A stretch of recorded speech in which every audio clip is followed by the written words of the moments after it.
Oke, hai, masih bersama MP Tarot ya. Kali ini kita dalam bacaan umum seperti biasanya ya. Dalam tema apakah kalian ini titisan leluhur ya? Akan lihat apakah kalian titisan leluhur. Kartu pertama. Oke. Di sini ya, sepertinya jika dilihat dari kalian ini berlimpah dalam banyak hal. Berlimpah mungkin finansialnya, mungkin keilmuannya, mungkin pertemanannya. Pokoknya kalian ini apa-apanya banyak begitu. Ya, entah ini disadari atau tidak. Atau mungkin kalian ada yang masih menuju ke sana. Artinya sekarang mungkin belum berlimpah ya dalam ujian finansial misalkan. Nah, ini sebenarnya kalian tuh sudah punya tabungan di depan sana yang tinggal kamu ambil ya setelah melewati proses perjalanan ya. Dan saya tahu perjalanannya pasti tidak mudah. Oke. Jadi jika kalian punya pemikiran yang berkelimpahan, kemudian kalian ini tipe orang yang orang nggak akan percaya kalau kalian ini nggak punya uang. Kalian ini kelihatan orang yang berwibawa, kelihatan seperti orang punya uang, kelihatan orang kaya, orang berkecukupan. Meskipun kamu nggak punya uang, orang nggak akan percaya begitu. Ya, itu salah satu ciri-cirinya kalau kamu itu titisan leluhur loh. Begitu ya. Jadi di masa lalu, leluhurmu ini orang-orang yang berkecukupan. Mungkin dia bangsawan, mungkin dia pedagang yang sukses di masanya, atau mungkin dari golongan raja atau ratu begitu ya, seperti itu. Jadi kalian ini adalah orang-orang yang sebenarnya berkelimpahan dan harus berkelimpahan ya, harus, jangan sampai tidak, jangan mengecewakan leluhurmu. Oke, itu kalimat yang pernah disampaikan oleh salah satu leluhur saya pada saya. Jangan sampai kamu jadi orang yang miskin, katanya gitu. Jangan mempermalukan keluarga, begitu.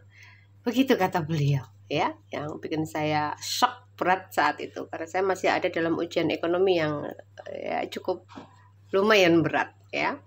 Tapi semuanya sudah terlewati. Oke. Ciri-ciri bahwa kamu adalah titisan leluhur. Kamu ini orangnya seimbang. Kamu orangnya netral. Kamu orangnya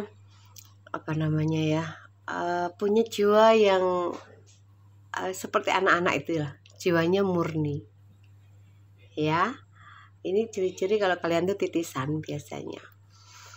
Juga di masa kecil kalian bisa dibilang nakal gitu ya. Kemudian apalagi ya, kalian ini atraktif, lincah ya, kalau orang Jawa bilang pecicilan, bisa dibilang begitu. Entah kenapa banyak orang yang mengatakan bahwa anak-anak yang nakal di masa kecilnya ini katanya titisannya baik. Pernah dengar nggak begitu? Titisannya atau ya titisan leluhur begitu ya. Begitu yang pernah saya dengar dulu. Oke, lanjut.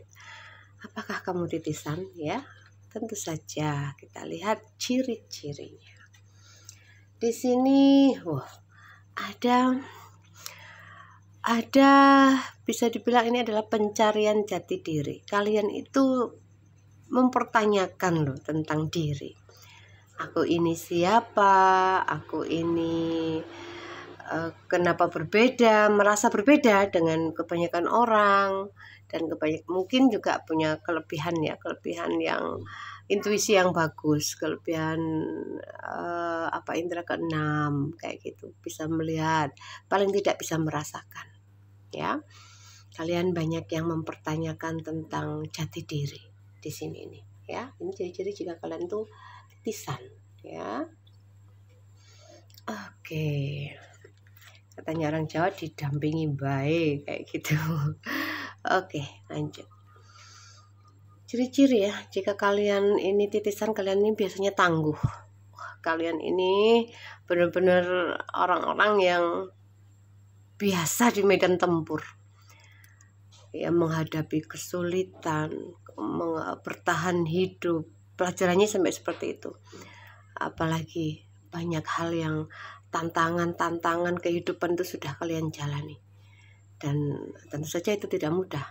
Bahkan ada yang sampai super berat, istilahnya begitu ya, berdarah-darah, penuh air mata ya. Orang perang ya kadang terluka begitu kan, kadang tersungkur, berdarah-darah begitu. Tapi kalian ini memang jiwa-jiwa petarung begitu ya, ciri-cirinya salah satunya begitu. Kalian itu titisan ya, mempunyai jiwa petarung begitu ya. Kalau dalam medan perang, kalau hari ini medan perangnya ya di kehidupan ini seperti itu. Kalian punya jiwa yang tangguh untuk menjalani kehidupan. Oke, ini bicara tentang fisik ya. Kalian ini orang-orang yang dianugerahi fisik yang bagus, baik laki-laki ataupun yang perempuan ya. Kemudian kebanyakan yang lihat VT ini juga sepertinya banyak dari keturunan bangsawan atau ratu dari pihak wanita. Ini orang-orang dengan level derajat yang cukup tinggi. Kalian juga memiliki sifat welas asih yang tinggi, penyayang, ya, pengayom, suka menolong orang, suka mengayomi orang, seringkali dimintain tolong sama orang, kayak gitu. Kemudian sering dihormati orang, nggak jelas, tapi nggak jelas gitu. Orang ini kok tiba-tiba begini ya, kok baik sekali ke saya, kayak aneh gitu loh. Kadang-kadang juga dilayani tanpa sebab ya. Ini banyak keanehan yang sering kalian alami di sini. Karena kalian mempunyai level jiwa yang tinggi, istilahnya titisan, maka ya seperti itu yang terjadi. Itu salah satu ciri-ciri besar. Jadi orang-orang yang mengaku keturunan raja atau ratu, tapi dia tidak memiliki itu, tidak merasa, seringkali merasakan keanehan. Dia dilayani, dia orang begitu menghormati, sopan, baik itu. Biasanya ada orang-orang yang sering mengikutimu walaupun tidak dibayar, seolah melayani begitu. Dia baik sekali tapi seperti melayani begitu, suka membantumu nggak tanpa sebab gitu. Orang ini baik sekali, dalam hatimu begitu, tapi kamu tidak tahu bahwa di dalam dirimu mengalir darah-darah bangsawan, mengalir darah-darah raja atau ratu. Orang-orang dengan level jiwa yang sudah cukup tinggi ya. Baiklah, ciri-ciri ya jika kalian ini titisan ya, titisan para leluhur ya. Oke, di sini yang terlihat oleh saya adalah kalian ini mudah dalam hal rezeki, seringkali tertolong dalam kondisi sesulit apapun ya. Rezeki kalian ini tidak terbatas loh, yang membatasi adalah diri sendiri. Seringkali tidak yakin dengan diri sendiri, tidak yakin dengan kemampuan diri sendiri, padahal di dalam dirimu ada keberlimpahan yang luar biasa. Kamu harus menggali ini ya. Jadi jangan sampai engkau mengecewakan para leluhurmu, begitu katanya para leluhur ya, yang pernah disampaikan ke saya. Oke, ciri-ciri bahwa kamu adalah titisan. Kamu banyak ya membawa karma ya, titipan karma. Ini entah karmamu sendiri atau karma titipan. Banyak dari kalian yang dapat titipan karma ya, walaupun kamu akan menolak seperti apapun tidak bisa, karena ini sudah kamu iyakan ketika kamu dalam kandungan. Mungkin kamu sudah lupa karena itu terjadi di alam kandungan, tapi kamu waktu itu sudah ACC bahwa leluhurmu menitipkan karma, pembayaran karma padamu ya, dan kamu di kehidupan ini ya harus melunasinya. Jika tidak ya nanti berikutnya akan ada pembayaran lagi, namanya belum lunas ya. Jadi hal-hal berat yang kamu hadapi saat ini bisa jadi bagian dari itu ya, bagian dari pembayaran karma leluhur Ya, leluhur menitipkan pembayaran itu padamu dan bagaimana cara melunasinya. Oke, sedikit saya beri clue ya. Melunasi karma leluhur itu biasanya kalian akan dihadapkan pada masalah yang pelik ya, yang berat. Misalkan hubungan, percintaan gagal berulang-ulang kali, tersakiti, tersingkirkan, terusir, terdolimi, pokoknya gak penak-penak ya, yang tidak nyaman sekali, penuh dengan penderitaan dan air mata biasanya. Nah, ketika engkau bisa menerimanya, kamu terima segala ujian itu ya. Orang umum mengatakan itu ujian. Kamu menerima, kemudian kamu ambil pelajarannya, kamu lepaskan, kamu memaafkan ya, bukan hal yang hanya mudah dikatakan, tapi bisa. Banyak orang bisa melewatinya ya, termasuk kamu juga bisa. Setelah kamu bisa merelakannya, mengambil pelajarannya, otomatis karmamu lunas ya. Akan ada banyak petunjuk, termasuk kehidupanmu yang mulai membaik dan membaik. Itu ciri-ciri bahwa karmamu telah lunas, gitu ya. Oke, lanjut. Di sini sepertinya ya, kamu ini jika kamu adalah titisan ya, biasanya kamu jadi pemimpin. Kamu seringkali memegang jabatan, walaupun itu kecil. Misalkan kalau dalam sekolah dulu ketua kelas lah, ketua barisan apalah, ketua komunitas apalah, yang berbau walaupun di lingkup kecil, pemimpin walaupun di lingkup kecil sampai di lingkup besar ya. Ini kamu punya jiwa bakat kepemimpinan, ini memang bawaan seperti itu ya. Itu salah satu ciri jika kalian itu memang titisan. Jadi titisan ini memang terpilih, tentu saja terpilih.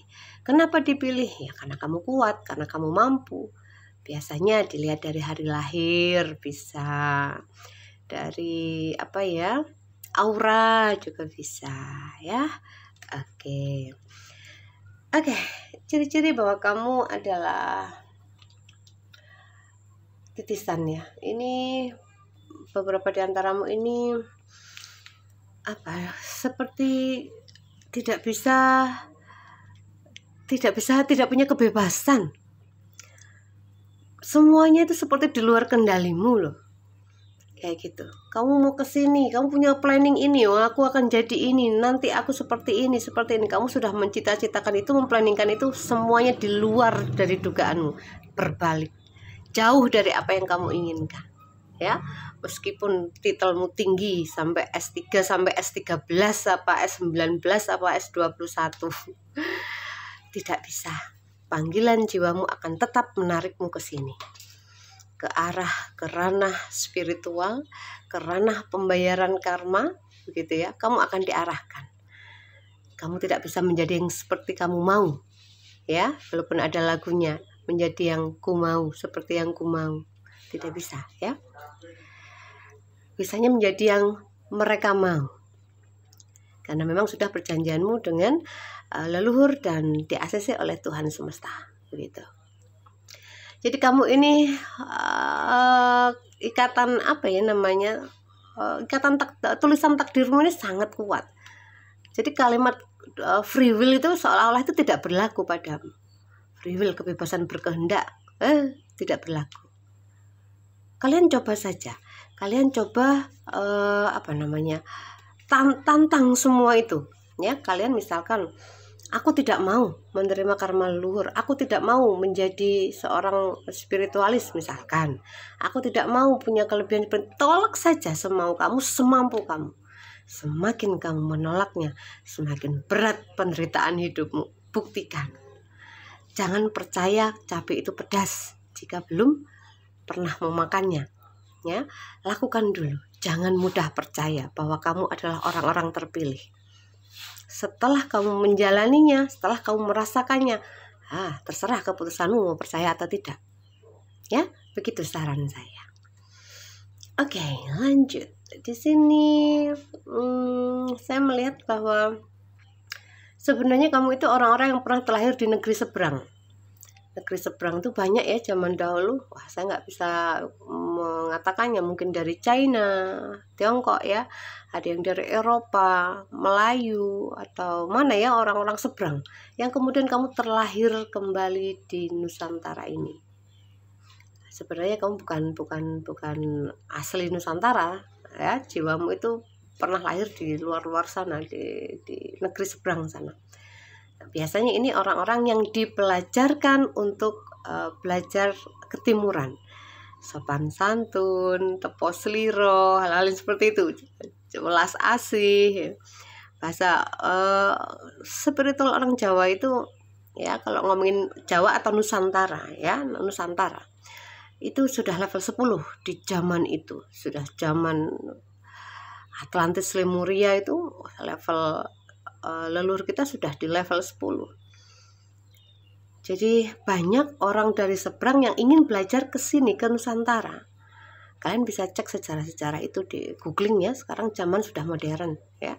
Kalian jangan membatasi diri dengan pengetahuan.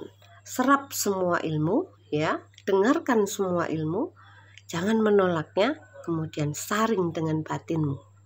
Jika pikiran yang menyaringnya, kamu akan banyak melakukan kesalahan. Tapi batinmu yang melakukannya, kamu akan selamat. Terima semua ilmu yang masuk ke telingamu, kemudian serap ya, difilter dengan batinmu ya, begitu. Oke, kamu titisan dari negeri seberang gitu ya kesimpulannya. Oke, lanjut. Oke, ini sepertinya ya, kalau dilihat dari kartu ini ya, kamu ini terlahir ya. Kalau kita bicara tentang kelahiran kembali begitu, yang hubungannya nanti dengan titisan begitu ya. Ini kalian ini punya misi jiwa untuk bertemu dengan twin flame, jodoh sejati ya. Kalian akan dipertemukan dengan itu di kehidupan ini. Nah, makanya kenapa kalian harus bisa menyinkronkan antara spiritualmu, duniamu ya, hubungan-hubungan dengan alam begitu. Semuanya akan menjadi pembelajaran untukmu ya. Beratnya hidupmu di awal-awal awakening itu sebenarnya arahnya juga kamu akan dipertemukan dengan jodoh sejati atau twin flame ini. Pembahasan twin flame ini nanti mungkin kita bisa khusus ya, karena twin flame ini bacaan berat loh. Makanya kalau ada yang konsultasi ke saya tentang twin flame ya, saya seringkali butuh waktu khusus untuk membahasnya. Tidak bisa main-main. Twin flame itu sangat misterius ya. Jodoh itu misterius. Makanya hanya bisa dibaca ciri-cirinya. Kapan-kapannya atau bagaimananya ini misterius sekali ya. Hanya tanda-tandanya itu bisa, ciri-cirinya juga bisa. Kamu akan dipertemukan dengan jodoh sejatimu di kehidupan ini saat ini ya. Jadi kamu mungkin titisan dari leluhurmu untuk bertemu dengan jodoh sejatimu. Wah, ini perjalanannya twin flame ini mesti sudah ribuan tahun ini. Makanya saya ngeri kalau membaca tentang twin flame ya, atau jodoh sejati, bukan soulmate. Saat ini banyak yang menikah itu dengan pasangan soulmate ya, sedikit yang dengan twin flame. Oke, karena twin flame itu kesempurnaan hubungan ya, sudah sempurnalah kehidupan jika sudah bertemu dengan jodoh sejati begitu ya. Oke, ini ciri-cirinya ya. Wah, kamu bisa menerawang ya. Oke, saya paham sekarang. Jadi orang-orang titisan itu mereka pandai menerawang, pandai melihat isi hati orang ya, membaca energi, bahasanya begitu. Nanti ditolak kalau bicara tidak ada orang yang tahu isi hati manusia. Oke lah, terserah begitu ya. Oke, ini kalian bisa merasakan energi, bisa membaca energi, tahu orang ini karakternya begini, orang ini bohong, orang ini begini, orang itu begitu. Kalian tahu, bisa merasakan ya. Kadang juga ada bisikan dari leluhur yang mendampingimu atau dari twin flame-mu begitu ya. Dari pendamping gaib begitu ya. Kalian orang-orang yang pandai menerawang ya. Oke, ciri-cirinya bahwa di sini kamu sebenarnya orangnya pekerja keras, ya. Kamu bukan orang malas sebenarnya, ya. Kalaupun toh mungkin ada beberapa di antaramu yang malas, ya pasti ada penyebabnya. Tapi rata-rata adalah kamu di sini orangnya adalah fokus, pekerja keras, ya. Jadi jauh dari kata malas, ya, karena kamu sadar ya, kamu sadar bahwa hidup ini butuh move, butuh pergerakan, ya. Oke, di sini ciri-cirinya ya, bahwa jika kamu adalah titisan dari leluhurmu, kamu ini bijaksana. Bijaksana, pandai mengendalikan perasaan, begitu ya. Bicaranya juga nggak sembrono, gitu. Ini orang-orang terpilih ya, kelihatan sekali di sini. Kalian yang menonton ini. Oke, satu lagi. Saya sudah mulai capek membaca. Oke, di sini ya, jika kamu adalah titisan leluhur, kamu ini hidupmu membawa apa ya? Tanggung jawab berat di pundakmu ya, yang kamu harus menjalaninya di kehidupan ini. Mungkin kamu menanggung ekonomi keluarga. Kamu ini walaupun perempuan ya, tidak laki-laki tidak perempuan, ini sama. Menanggung apa namanya, kehidupan banyak orang, bisa saja punya yayasan atau merawat orang lain begitu. Pokoknya begitulah. Beban di pundakmu ini tidak ringan. Tapi kamu diberi ini loh, diberi kekuatan yang super loh. Kamu sadar atau tidak? Saya kurang tahu. Kamu yang tahu ya. Kalian diberi kekuatan super untuk melakukan tugas-tugasmu saat ini. Jadi kamu diberi fasilitas. Jangan dikira kamu dibiarkan. Kamu difasilitasi. Kamu hanya tinggal menemukan ya di mana fasilitasmu, siapa yang memfasilitasimu ya. Dengan cara banyak bersyukur dengan pemberian semesta. Kamu tidak dibiarkan, kamu dicukupi. Kamu harus yakin itu. Beratnya yang kamu jalani saat ini itu adalah challenge yang harus kamu lewati. Ya, bagaimana melewatinya tadi saya sudah katakan. Terima dengan sukacita. Ya, lepaskan, memaafkan bukan hal yang mudah tapi bisa. Ya, banyak yang berhasil. Oke, cukup dulu, sudah panjang readingan kita kali ini ya. Terima kasih sudah menonton. Salam sayang untukmu selalu. Jangan lupa subscribe dan share-nya. Oke, terima kasih sayangku. Bye-bye.